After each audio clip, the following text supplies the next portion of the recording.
नमस्कार साथियों, एक बार फिर मैं दीपंकर समझदार, चार्टर्ड अकाउंटेंट, आपका दोस्त और business growth associate. Cooperative society में फाइनेंस बिजनेस कैसे कर सकते हैं, सही है कि नहीं है, इसके बारे में हम लोग जानेंगे, क्योंकि कितना अच्छा है ये हमको पता नहीं है। तो कोऑपरेटिव सोसाइटी क्या होता है? एक ऐसा ऑर्गेनाइजेशन रहता है जिसको कौन चलाता है? लोग मिलकर चलाते हैं, और उसमें फायदा भी आपस में शेयर करने का कोशिश करते हैं, जिसमें गुड्स और सर्विसेज दोनों चीजें हो सकती है। अब कोऑपरेटिव सोसाइटी का फॉर्मेशन कैसे होता है ये भी आपको बता देता हूं, कि कम से कम 10 एडल्ट मेंबर अगर रहेंगे तो कोऑपरेटिव सोसाइटी का फॉर्मेशन हो सकता है। कोऑपरेटिव सोसाइटीज एक्ट 1912 के अनुसार, राइट, कोऑपरेटिव सोसाइटीज एक्ट 1912 के अनुसार। और उसका बहुत इंपॉर्टेंट चीज है, सेल्फ हेल्प प्रिंसिपल रहता है, आपस में एक दूसरे को सहयोग करना रहता है, और मेंबर को हमेशा कॉमन बेनिफिट के लिए काम करना चाहिए, ताकि आपस में एक दूसरे की मदद हो सके। अब कोऑपरेटिव सोसाइटी कितने तरीके के होते हैं? सबसे पहला फार्मिंग कोऑपरेटिव सोसाइटी होता है। ये एग्रीकल्चर इंडिया में बहुत डोमिनेंट है। मिलकर एक कोऑपरेटिव बनाते हैं ताकि आपस में फायदा कर सके और मिलकर मार्केटिंग कर सके, सामान बेच सके, फायदा शेयर करें। फार्मर क्या करते हैं? मिलकर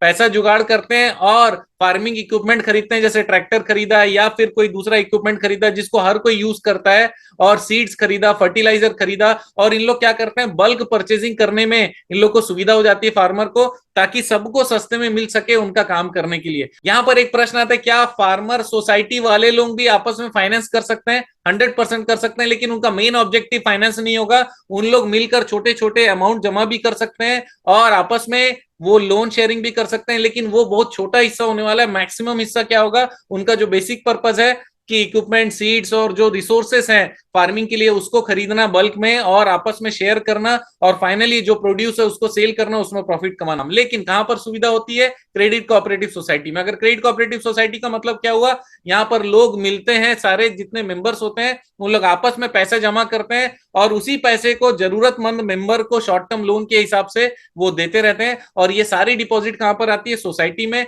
और ये डिस्ट्रीब्यूशन किसमें होता है? मेंबर्स को। और ये जो मेंबर को डिस्ट्रीब्यूशन करते हैं, शॉर्ट टर्म लोन के रूप में डिस्ट्रीब्यूशन करते हैं, और रेट ऑफ इंटरेस्ट लो रहता है, लेकिन ये उतना लो नहीं रहता।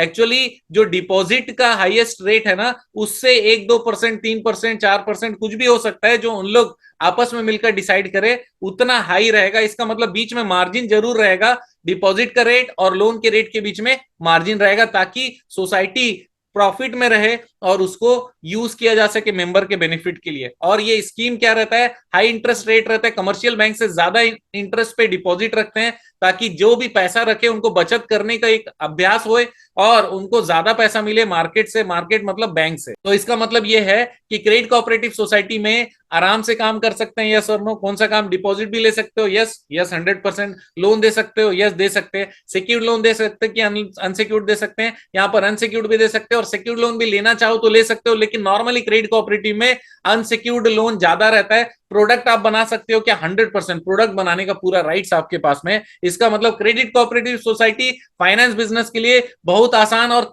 क्लियर पर्पस है। फाइनेंस का ही काम करना है, लोगों से ही पैसे लेने, उन्हीं को बांटने हैं। बस कंडीशन क्या है? ये सारे क्या बनेंगे? मेंबर्स ही होने चाहिए। तीसरा है प्रोड्यूसर कोऑपरेटिव सोसाइटी। ये क्या करते हैं? ये बहुत इंपॉर्टेंट रोल प्ले करता है मीडियम और स्मॉल इंटरप्राइजेस के लिए। और इसमें प्रोड्यूसर्स कौन है? फिशरीज वाले होते हैं, फार्मर्स होते हैं, हैंडीक्राफ्ट वाले होते हैं, लोकल आर्टिशंस होते हैं, और बहुत सारे बिजनेस जो कि छोटा छोटा काम करते हैं, छोटे छोटे चीजों का प्रोडक्शन करते हैं, उनको इस प्रोड्यूसर सोसाइटी में रखा जाता है। तो इसका एग्जांपल है अमूल डेयरी, बहुत बड़ा एग्जांपल है, पूरे भारत के लिए एग्जांपल है, जबरदस्त काम कर रहा है। और जो भी प्रोड्यूसर होते हैं उन लोग एक जगह पर पूरे प्रोडक्शन को रखते हैं, और रखने के बाद में फिर उसको मिडिलमैन को हटा के, जैसे मैंने फार्मर में बताया वैसे प्रोड्यूसर में बहुत सारे टाइप के प्रोड्यूसर होते हैं, सारे मिलकर एक जगह लाते हैं, और वहां से ही उन लोग बिक्री का पूरा अरेंजमेंट करते हैं, मार्केट में सेल करते हैं और आपस में पूरा शेयर करते हैं। एक और खास बात यह है कि यहां पर जो परचेजर है, हो सकता है कि उन्हीं के आपस के मेंबर भी हो सकते हैं और आउटसाइडर भी हो सकते हैं। तो जितने परचेजर है वो भी प्रोड्यूसर कंपनी के मेंबर हो सकते हैं।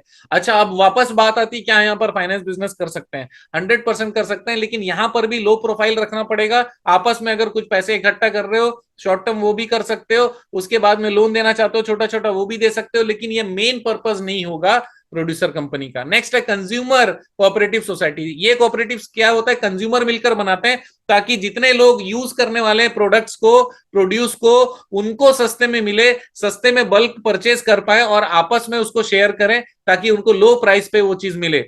और कोऑपरेटिव स्टोर्स जितने भी रहते हैं एक ही छत के नीचे बहुत सारे प्रोडक्ट्स रहते हैं। आप देखेंगे कोऑपरेटिव स्टोर्स बहुत सारे सिटीज में होते हैं। अब अगला है मार्केटिंग कोऑपरेटिव सोसाइटी। ये क्या करते हैं, ये सपोर्ट करते हैं मार्केटिंग और सेलिंग के लिए। मतलब ये सोसाइटी केवल दूसरों का माल बिकवाने के लिए या उनके लिए रिसोर्स अरेंज करने के लिए, ताकि जो बायर है बायर अरेंज करके उनको माल बेचना इस सोसाइटी का काम रहता है। और ये क्या क्या सर्विसेज एडिशनल प्रोवाइड करते हैं, सेल प्लेटफॉर्म प्रोवाइड करते हैं, कोल्ड स्टोरेज भी प्रोवाइड कर सकते हैं, ग्रेडिंग ऑफ प्रोड्यूस, इसका मतलब जो माल आया उसका ग्रेड भी कर सकते हैं, A grade, B grade, C grade, या फिर क्वालिटी के हिसाब से या फिर उसके प्रकार के हिसाब से उन लोग ग्रेडिंग भी कर सकते हैं। और फ्रूट, वेजिटेबल, कॉटन और शुगर केन के जो कोऑपरेटिव्स है, ये लार्जेस्ट और most demanded marketing cooperative society होती है। हर राज्य में मंडी होता है, मंडी समिति भी होता है, और उन लोग वो समिति पूरा मार्केटिंग का हेल्प करते हैं। मंडी में कुछ होता नहीं है, माल बेचने वाला आता है और खरीदने वाला आता है, और वहां से सुबेरे आने के बाद में माल पूरा बिक जाता है और वो चले जाते हैं। लेकिन यहाँ पर भी आप बताइए कि फाइनेंस का बिजनेस हो सकता है क्या? 100% हो सकता है, लेकिन यहाँ पर भी लो प्रोफाइल रखने की जरूरत है। केवल क्रेडिट कोऑपरेटिव सोसाइटी वाले में आप लोग आराम से और सिर्फ फाइनेंस बिजनेस पे ध्यान दे सकते हो। इसके अलावा हाउसिंग कोऑपरेटिव सोसाइटी होता है, यहाँ पर भी आप लोग छोटे मोटे बचत को इकट्ठा करके काम कर सकते हो, क्योंकि हाउसिंग कोऑपरेटिव सोसाइटी रहता है उस पूरे कोऑपरेटिव को चलाने के लिए एफडी आरडी लेना उनका काम नहीं है, लेकिन वो ये वाला चीज जरूर कर सकते हैं। अब मैं आपको बताता हूँ कोऑपरेटिव सोसाइटी के कैरेक्टरिस्टिक्स क्या है, कैसे पहचानेंगे कि कोऑपरेटिव सोसाइटी। यहाँ पर वॉलंटरी फॉर्मेशन होता है, सब मिलकर आपस में तय करके फॉर्मेशन करते हैं और सब पार्टिसिपेट भी करते हैं, सबका एक वोट होता है, इंडिपेंडेंट बॉडी है, कोई कंपनी नहीं है, आपस में मिलकर बनाते हैं इस पूरे ऑर्गेनाइजेशन को और मिलकर ही इसको चलाते हैं। इंडिपेंडेंट बॉडी है, इसका अलग से पैन कार्ड बनता है। इंडिपेंडेंट बॉडी मतलब अलग से पैन कार्ड है, अलग से सील है, सब है। म्यूचुअल बेनिफिट है, यहाँ पर जो फायदा होता है किसी एक व्यक्ति या ग्रुप का नहीं होता, सारे लोगों का फायदा होता है। और फाइनेंशियल रिस्क यहाँ पर बहुत कम होता है। और इनका ऑब्जेक्टिव क्या रहता है, सेल्फ हेल्प रहता है, आपस में प्रॉफिट जो भी आता है उसको क्या करते हैं, डिस्ट्रीब्यूशन कर लेते हैं। प्रोफेशनल मैनेजमेंट यहाँ लिखा जरूर है मैंने, लेकिन प्रोफेशनल मैनेजमेंट नहीं रहता है वहां पर। मेंबर में अगर कोई थोड़ा सा प्रोफेशनल है तो वो हेल्प कर देता है। तो दोस्तों, फाइनेंस का बिजनेस करना है तो कोऑपरेटिव में करना चाहिए कि नहीं करना चाहिए, वीडियो देखने के बाद डिसाइड करिएगा, और वीडियो को शेयर जरूर करिएगा। बने रहिएगा मेरे साथ। आपका दिन जबरदस्त और शुभ हो।